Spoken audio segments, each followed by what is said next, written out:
Миша, в чем секрет твоего успеха?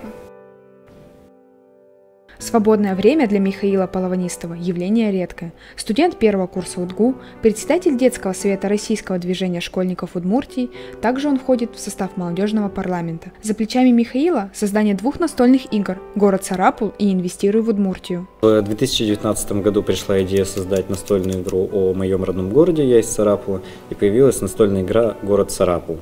Игра экономического, исторического характера рассказывает в такой игровой форме о истории и краеведении нашего города. Годом позднее, в 2020 году, была выпущена уже игра про всю Удмуртию.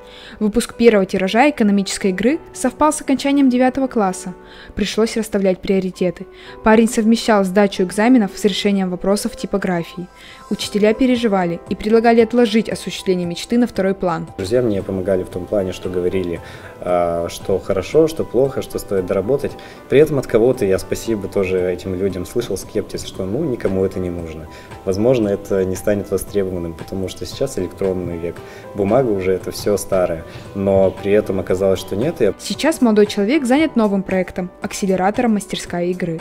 На его примере школьники будут учиться создавать свои настольные игры. 1500 настольных игр в сумме поедут в города и районы республики, чтобы потом использоваться как образовательное пособие на уроках краеведения и истории в школах всего региона. В чем же секрет успеха Михаила?